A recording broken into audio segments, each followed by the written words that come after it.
Alright, welcome back to another episode of Travel Talk. In this episode, I'm going to talk to you about Nicaragua. So, in the last episode, I did the start of my route, which is Panama and Costa Rica. And in this episode, I'm going to talk about moving on to Nicaragua. So, just before I begin, again, these are all my opinions based on my own personal experience. But hopefully, you agree with me in terms of Nicaragua. Nicaragua, for me, was and still is my favourite country to date. Obviously, besides Ireland, I absolutely love Ireland. But Nicaragua just has everything. Like, anything you could possibly ask from a country, Nicaragua has it. Has insane beaches, good surf, insane weather. The food is decent, but it's cheap. The people are so friendly. Like, the list of things is just outrageous, and plus it has unbelievable rum and really good beer as well. So yeah, you'll be completely satisfied, and just Nicaragua is insane. So just a few things before we start, a few things to know about Nicaragua. They have like a few sayings there. One of them is all roads lead to Rivas, and that could not be more true. If you're trying to get from point A to point B, chances are you're going to have to pass through Rivas. It's just this little town in the middle of Nicaragua. Well, the middle of the east of Nicaragua. No, the west. I always get that wrong. It's the middle of the west of Nicaragua. And it's like the transport hub for the entire country, basically. And then another one is Nick time. So if you spend enough time in Nicaragua, you get to know that they are not very punctual, and you have to basically tell them that you're going to be there 30 minutes before you're actually going to be there, because they won't be expecting you. The same if you're going to meet somebody who's from Nicaragua, tell them to meet like half an hour beforehand, because just punctuality isn't a thing. And I think it's just got to do with the pace of life there.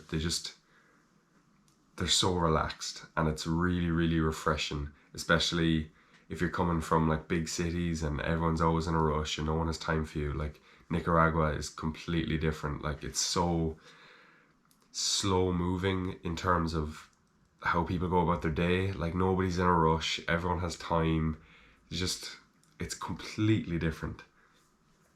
Also, Nicaragua is very, very cheap. The only thing is that is expensive to fly into. So if you are thinking of going to Nicaragua, it mightn't be a bad idea to maybe fly into Costa Rica and then get a bus up or something like that, because flights into Managua, the capital, are quite expensive. I think they're actually one of the most expensive in terms of the Central American countries. But nonetheless, we're going to jump straight into this, and I'm going to talk to you about crossing the border into Nicaragua from Costa Rica. So I was a little bit stressed, I would say, because you were meant to fill out these forms that were meant to be done 7 days prior to entering Nicaragua, and I only discovered this the day beforehand, because flying around Europe, especially during the pandemic, it was the passenger locator form that you had to fill out, and that was typically done, when you were checking into your flight 24 hours beforehand, just to let them know where you're going and what you're doing. But the Nicaraguan one was meant to be done 7 days beforehand, and I'm not sure why. They just, wanted notice in advance that you were going to turn up. But they also required a test. So I was in northern Costa Rica getting my test 2 days before I wanted to leave, and then obviously I got the negative result, and then began to fill out my forms and stuff and upload my negative test onto the government website, if you get me. And I was like panicking. I didn't know what to do, and the day beforehand I went down to the town in Liberia. That's where I was in Costa Rica. Went down into Liberia and got them to print out the forms for me, so I could just like hand fill them out, and if they asked at the border, I could just show them that and try play dumb, something along those lines. In the end, all I needed was my negative result, and they let me through. Now, for crossing borders, always carry dollar. Have like $20 in like small notes, and then once you cross the border, try top that up. Because I got to the border in Nicaragua and I only had Costa Rican money, and they just didn't accept it. So your man was like, you may go into Nicaragua, cross over, leave all your bags here, cross over, go to an ATM, and then come back. So he let me into Nicaragua to go try get money. I ended up just exchanging it with one of the people that like sits at the border and exchanges currency for you. Ended up just doing it with him. I don't think I got that bad of a deal, to be honest. I checked it afterwards and it seemed pretty fair, like slightly favouring him because he has to make money too. He's not just there for the good of his own health. So I was able to do that, went back, but your man had like erased all my information. So he began asking me all the same questions again.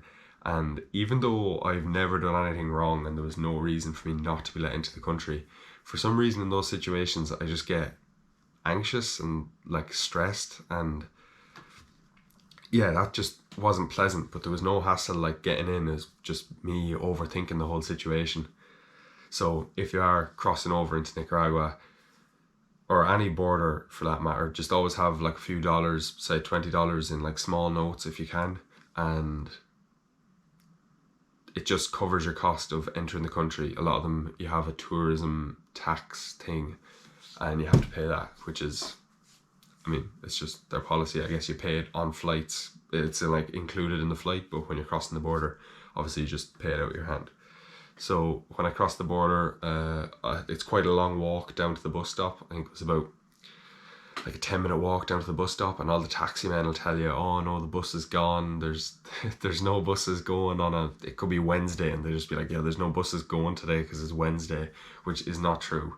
Walked to the bus stop and asked the people there, hopped on my bus and headed for San Juan del Sur, which is most people's stop when they first cross the border into Nicaragua.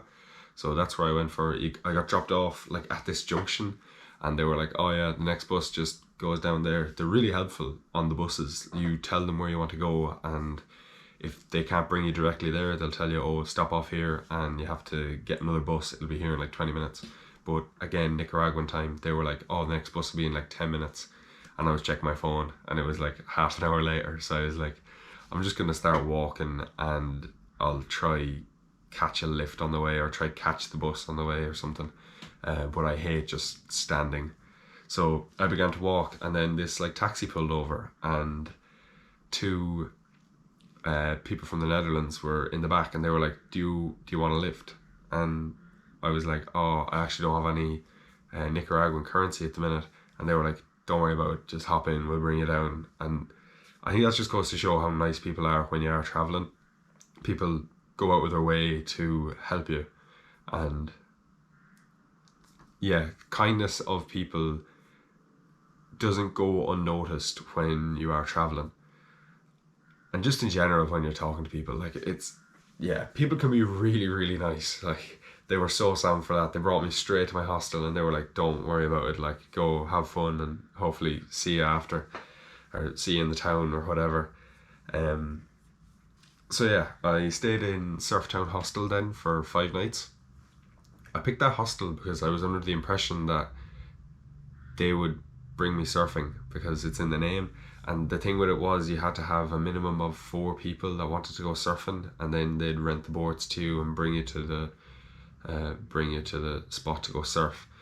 But nobody else at the hostel wanted to do that, so I ended up going out on my own. I went down to the town and I rented out a board, and I got lessons for, I believe it was $25 for 4 hours. So you get 2 hours of a lesson, and then you can do whatever you want for the other 2 hours. So I got brought down to Madeiras, which is one of the little surf beaches, for beginners obviously, because my surfing level is beginner. And got brought down there anyway, and your man took you out, did your 2 hours of lessons, and he said, look, you can go in if you want and chill out for a bit, or you have the board until 4 p.m. when your man comes to collect you, so knock yourself out. and it was grand. I got a lesson, myself and another lad, and then after that we just got to do as we pleased. So I went back out a few times and tried to surf, and it was really, really nice. The waves were breaking really slowly, gave me a chance to get up on the board, and I had a lot of fun doing that. Because here in Ireland, I'm not 100% sure where good places are to surf. Tramore is one that a lot of people go to, but the waves there are tiny and it's like impossible to get up on the board nearly. But yeah, I had really, really good fun surfing in Nicaragua. After that, you can... There's not a whole lot to do in the town. The town is quite... I don't know, it's not very busy, like there's not a whole lot happening, but there is like a Jesus statue up on top of one of the hills, and you can hike up to that. So I did that one day. I hiked up, watched the sunset, and yeah, really, really nice view out over the bay and all that. It's such a nice little like quiet surfer town, and I can imagine a lot of people will go there for that, and also people will go there because they do a thing called Sunday Fun Day, which is organised by all the hostels, and you basically do like a pub crawl through all the hostels. And during the week, lots of the hostels will have little like competitions and things like that. So there could be like a ping pong tournament, or like a table soccer tournament, or a pool tournament, and the winner gets free ticket for Sunday Fun Day. I didn't do it personally. I like arrived on a Monday and then left on a Saturday or a Friday or Saturday or something like that. So I never actually got to do it, and I think that's best because I would have wasted so much money. But yeah, that is something that a lot of people do. They rock up for the weekend and they do that, and then they head on to Ometepe, which was my next stop as well. There is like a general route that people follow, and I kind of did stick to that. And when you get to different hostels, people give you recommendations, and generally it is similar enough to the route that you're taking. So don't be too nervous if you do land somewhere and you're like, oh, I don't know what to do, I don't know where to go. People will be coming from south or going from north. They're coming either way, and they will gladly tell you of where they've been and recommendations that they have. So next up was Ometepe, which is... It's a little bit insane to think about it. It's basically a volcanic island that formed out of Lake Nicaragua. And from what I could find online and from what I have been told, it is the only lake that is freshwater that was once saltwater. So it used to be connected to the sea, it's not anymore, and they have freshwater bull sharks in the sea. Yeah, not fun if you want to go swimming there. The water there isn't that nice anyway, so we went down to it one day, but it took us like ages. It was like really, really flat for really, really long, and it was all stony and stuff, so we just, I know, dipped the toes in and then came back out. But there was a lad out like fishing, and he had these like empty milk like bottles all taped around him, and he was just floating, and he was just like casting out and fishing, which was insane to see. And I don't envy him in the slightest, but being out in that water when you know that it's not that big and there's bull sharks just tipping about, and I think they are the most aggressive shark out there, so didn't really fancy being in the water with them. But yeah, landed in Ometepe. You get a boat out. Once again, you have to go to Rivas first because all roads lead to Rivas. So got a boat out and stayed in Lazy Crab, which is quite a bit away. So you get landed in a place called Moyogalpa, and that's the port town. It's the busiest town as well. Most stuff kind of happens in that area, and it is also home to one of 2 ATMs on the island, which is not ideal. But yeah, got on a bus that I thought would take me to where I was going, to the Lazy Crab. Dropped me about a 2.5 hour walk away from where I was meant to go. And again, they told me, oh, another bus will come and bring you out that way. So I was stood there for 20 minutes waiting for this bus that never showed up. And I just started walking, and I was like, look, I can catch the bus if it comes by.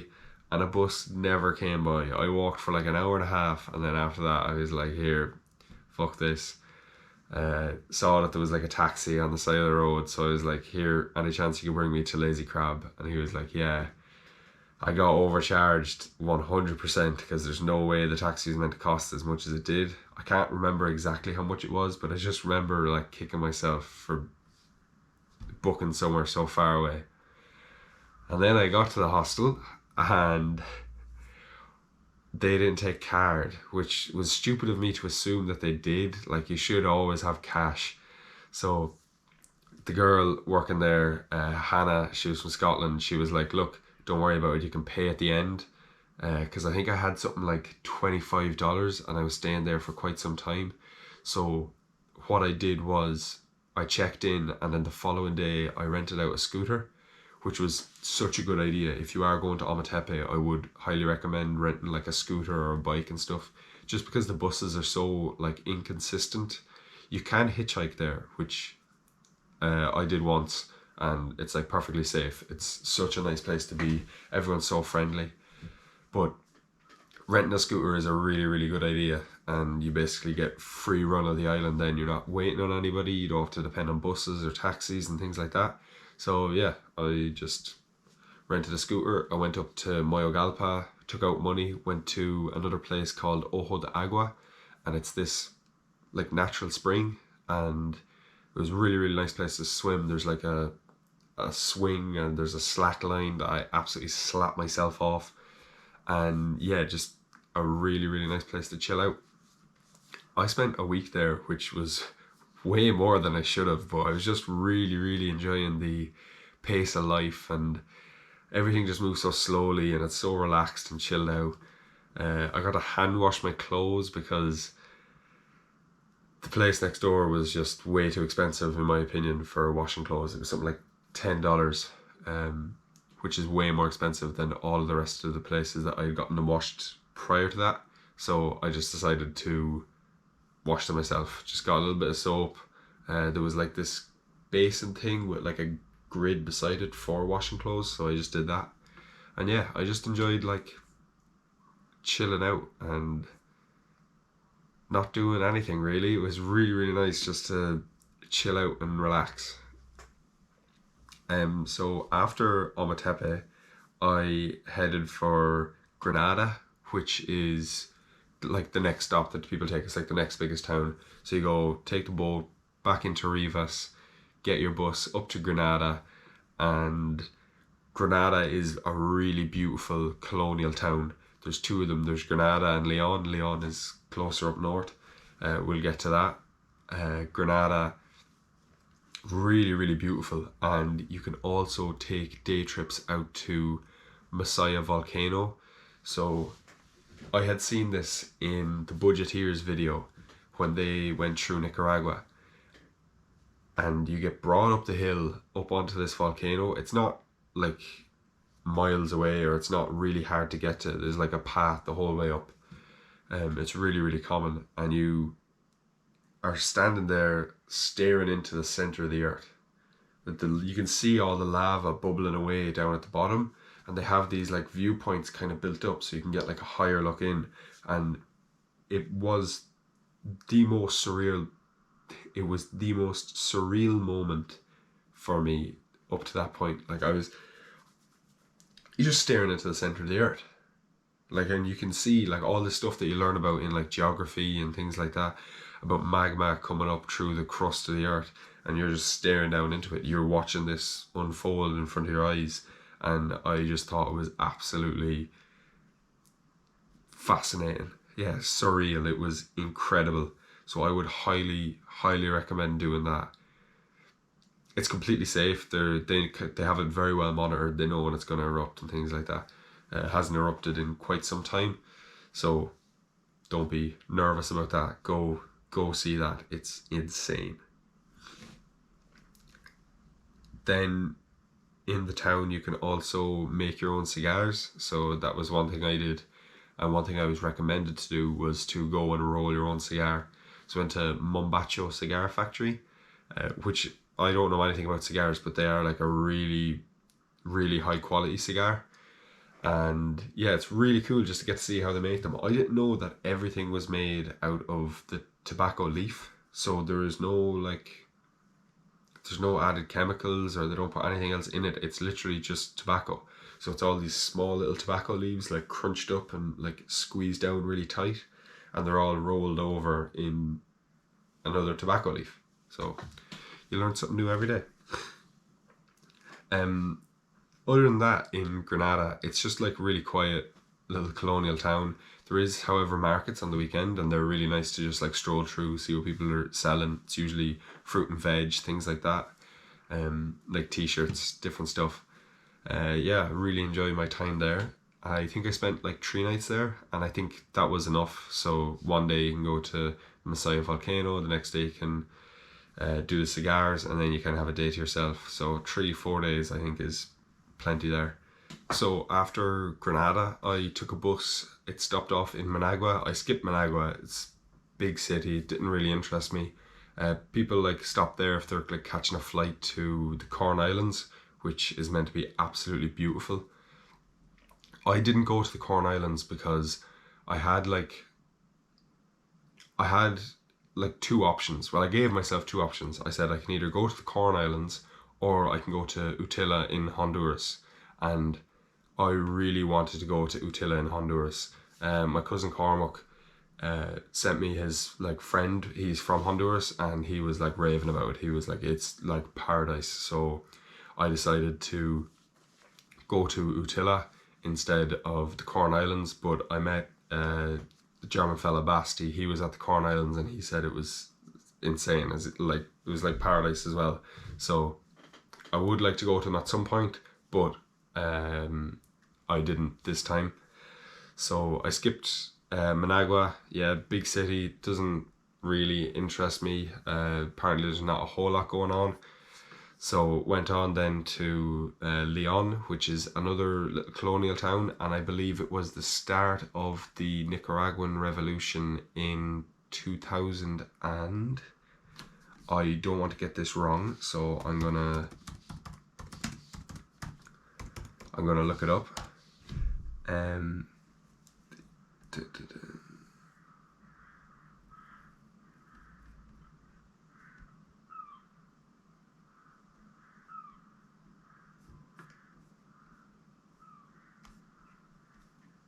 Bear with me now 1 second, I want to get this right.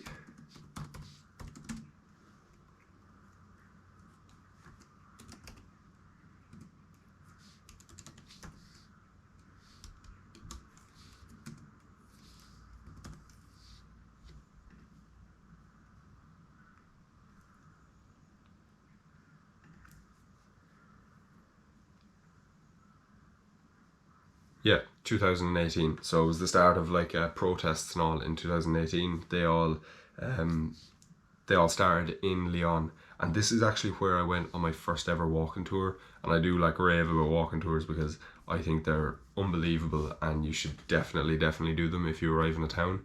So my first one was in Leon, and I would not have known anything about the history of Leon before that. I wouldn't known about like the culture, the fact that Leon was the capital, Granada was the capital, and it was kind of back and forth, and nobody could really decide what the capital was going to be.